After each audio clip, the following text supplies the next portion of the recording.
የሚሞሪው ማስታወሻ ክፍል 29 ሌላኛው አስደንጋጭ መርዶ የወረደብኝ ድንገት ነበር። በዚህ ሁሉ ጭንቀት መሃል ያለው ጓደኛዬ እናቱ ኤርትራዊ ሲሆኑ አባቱ ደግሞ የኦሮሞ ተወላጅ ናቸው።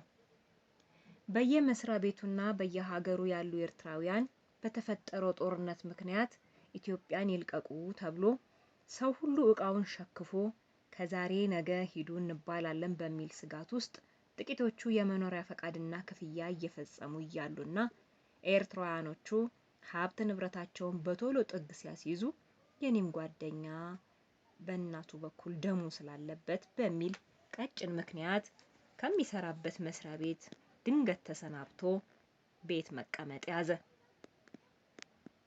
በዚያ ጊዜ ታዲያ ይነበብበት የነበረው ተስፋ መቁረጥና የመዛል ስሜት ልዩ ነበር። እጅግ የሚያሳዝን ሁኔታ ከአባቱ ጋር ጠብ ይፈጠርና አለመግባባቱም ሲያይል ቤት መዋሉንም በመተው እንዲሁ ሲዞር ነበር ጊዜውን የሚያሳልፈው። በዚሁ አጋጣሚ ላይ ተደራቢ የገጠመው ሌላ ችግር ተጨማሪ ሆነበት። በአንደኛው የበዓል ዋዜማ ቀን ከአንድ የሰፈሩ ልጅ ጋር በመሆን በግ ሊያጋዛው ወደ ገበያ ይሄዳሉ። ጓደኛው ልብ ሳይለው ከኋላ ኪሱ ያስቀመጠውን ቦርሳ ሌባ ይሰርቀውና ጭራሽ የባሰ ንዴት ውስጥ ይከተዋል። ምክንያቱም ስራ የሚሰራበት በመንጃ ፈቃዱ ነበርና አራተኛ መንጃ ፈቃዱ ተወስዶ ታክሲ እንኳን እየሰራ ክፉውን ቀን እንዳያሳልፍ ስላደረገው በራስ ምታት እስኪጠመድ ድረስ በጣም ታመመ። ቀድሞ ተወዳድሮበት የነበረ አንድ መስሪያ ቤት ስራ ማለፉን አረጋግጦ ለመጀመር ፎቶኮፒና ኦሪጂናል መንጃ ፈቃድህን ሰኞ ይዘህ እንድትመጣ ተብሎ ሲደወል የሆነ ሰስፔንስ ፊልም መሰለ። የምሆነው ጠፋኝ። እሱ ማልቀስ ጀመረ። ንዴትና ዘረኝነት በጣም አንገላታው። አባቱም ነገሬ ሊሉት አልፈቀዱም። እናቱም ከማዘን ውጪ ሊረዱት የሚችሉበት ነገር አልነበረምና ኤርትራዊነታቸውን በመርገምና በመናደድ እሳቸውም በሽተኛ ስለሆኑ ያንን የድንበር በረሃ መንገድ ሂዱ እንዳይባሉ በየቦታው እየተሯሯጡ ነበር። የራሴን አንድ አማራጭ መውሰድ ነበረብኝ። ይህ ሰው የምታንስ ትንሽዬ 2 ብርም ቢሆን እየሰጠኝ እኮ ቤት ውስጥ እንድኖር እነኛን ያክል ጊዜያቶች ያገደልኝ ባለውለታዬ ነው። ስለዚህ ውሳኔ ላይ ደረስኩኝ። ከአዲስ አበባ መጥቶ የነበረውና ሀረር ሁርሶ ማሰልጠኛ የገባው ወንድሜ አስቀምጦት የነበረውና የሄደውን ኋላ ያገኘነውን መንጃ ፈቃድ ትዝ ሳለኝና ከተደበቀበት አውጥቼ አየሁት። ስሙ ብሩክ ነው። ብሩክ ሞላ። በቃ ይሄን ስም እንግዲህ የራሱን ነገር አድርጎ ያስተካክለው አልኩና አውጥቼ ወስጄ ለጓደኛዬ ሰጠሁት። የቀረውን አንተ ሙላበት፣ በቃ የተፈጠረውን ሁሉ ለቀጣሪዎችህ ንገራቸው። ድንገት እሺ ብሎ መኪና ከሰጡህ ደግሞ እኔ ብሩክ ነኝ ብለህ ይሄንን መንጃ ፈቃድ ለትራፊኮች ያሳያቸው።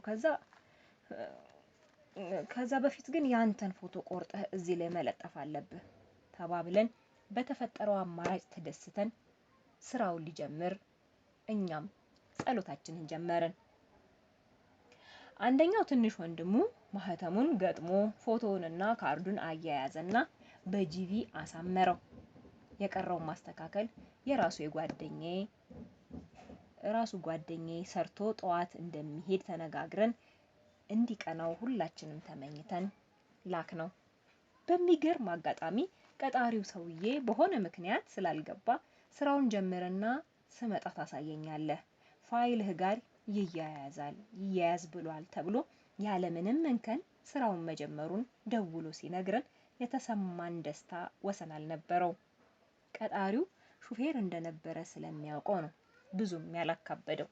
እንዲሁም የቀድሞ መንጃ ፈቃዱ ፎቶኮፒ ከፋይሉ ጋር ስለተያያዘ ኦሪጂናሉ ያው እጅ ላይ ነው ተብሎ ስለተገመተም ነው። ስራውን ጀምሮ በጥንቃቄ እያሽከረከረ ነው። ለምን ቢባል ቢገጭ ወይም ቢገጭ በኤርትራዊነት በፎርጅድ መንጃ ፈቃድ ተብሎ ክሱ ተደራራቢና መጨረሻ የሌለው ስለሚሆንበት በፍርሃት ቀናትን አስቆጠረ። ከፋይልህ ይያያዝ የተባለውም የመንጃ ፈቃድ ኮፒ የድሮው የጠፋውን ስለሆነ ኮፒው ስለገባ ያወቀ ሰው አልነበረም። አዲስ መንጃ ፈቃድ ለማውጣት ደግሞ ገና ናዝሬት ሄዶ በመታወቂያው አማካኝነት ፋይሉን ማስፈለግ ይችል ነበረ። መታወቂያውም አብሮ ስለጠፋ ሁሉ ነገር ያከተመ ያህል ጠቆረ። ያለን ብቸኛው አማራጭ ቀበሌዎች ለኤርትራውያን መታወቂያ እንዳይሰጥ ስላዘዙ ሌላ መታወቂያ ማለትም ያው በቀበሌ በኩል እንግዲህ በዚህም በዛም ተብሎ መታወቂያ ማውጣት ነበር። በአንደኛው የስራ ቀን ታዲያ መብራት ሲያስቆማቸው ከፊት የነበረው መኪና ተንሸራቶ የእሱን መኪና ስለገጨበት ትራፊክ የሁለቱንም መንጃ ፈቃድ ሲጠይቅ በመደንገጥ የያዘውን ካርድ አውጥቶ ለትራፊኩ ይሰጠዋል። ሌላ አጋጣሚን የያዘ የሌሎች መኪኖች አደጋ ሲፈጠር ትራፊኩ ልብ ሳይል ፎቶውንና ልጁን ብቻ አመሳስሏቸው ጥፋተኛም ስላልነበረ ለምን ጥፋተኛ ተብሎ የሚቆጠረው ከኋላ ያለው እሱ ስለሆነ፣ ነገር ግን ትራፊኩ ከፊት የነበረው መኪና ስትራፕ አርጎ ተንሸራቶ ስለሆነ ከኋላ የተገጨው ያንተ ጥፋት አለመሆኑን እኔ ስላየው አልፈሃል፣ ግን ከአደጋው በኋላ መጥቼ ቢሆን ኑሮ አንተ ነበር ጥፋተኛ የምትባለው ከኋላ ስለሆንክ ብሎት ቀልዶት ሁለቱንም አስማምቶ ይለቃቸዋል። ይህንን ሁሉ ጣጣ መውጣት ግዴታው ስለሆነ በተገዛው መታወቂያ ቢሆን ናዝሬት ሄዶ ትክክለኛውን መንጃ ፈቃድ አውጥቶ ተዘበራርቆበት የነበረውን የህይወት መስመር በማስተካከል ስራውን ቀጠለ። ይህ ጓደኛዬ ዩኒቨርሲቲ ከመግባትሽ በፊት ቋንቋ ብትማሪ ይረዳሻል ብሎ አስመዝግቦኝ ኖሮ በቶሎ እንድጀምር አዘዘኝ። ወንዴ አሁን እኮ ማትሪክ አልተፈተንኩም። ማትሪክ ከተፈተንኩኝ በኋላ እቤት ስሆን ነው ትምህርቱን የምችለው እንጂ አሁን ጠዋት ወጥቼ እስከ 6 ሰዓት የ12ኛ ክፍልን ትምህርት ተምሬ ከዛ እንደገና ቤት ገብቼ አይ ለዛማ አይሆንም። አንደኛ ከእናቴ ጋር ጸብ ይፈጥርብኛል አልኩኝ። ልክ አሁን ጸብ የሌለብኝ ያህል ጸብ ይፈጥርብኛል እና ጥሩ አይሆንም። ማለት አሁን የማትሪክን ውጤት ለማለፍ ባለኝ ጊዜ ሁሉ ማጥናትና መዘጋጀት ነው እንጂ ተደራቢ ትምህርት ከጀመርኩኝ መመላለሱም ጊዜ ማጥፋቱም ለማትሪክ እንቅፋት ይሆንብኛል። በቃ ዘፈኔም አዝማቼም ማትሪክ ሆነ። አልተቃወመኝም። ትክክል ነው። ግን ቋንቋ ብትማሪ እኮ ቋንቋው ደግሞ ለማትሪክ ፈተናም ያግዝሻል ብዬ ነው። ትክክል ነህ። ባለፈው ካልከኝ የኮምፒውተር ትምህርት ጋር የሚሆን ከሆነ ማትሪኩን ከተፈተንኩኝ በኋላ ሁለቱን አንድ ላይ መማርበት እድል ካለ ሰፊ ጊዜም ስላለኝ እማራለሁ። አሁን ግን ማትሪክ ልፈተን አይሻልም? እሺ ያለኝ ተስማማኝ። ሁለታችንም በውለታ ተሳስረን የለ ተስማምተናል። ካለመኖር መኖር ሳይሻል አይቀርም።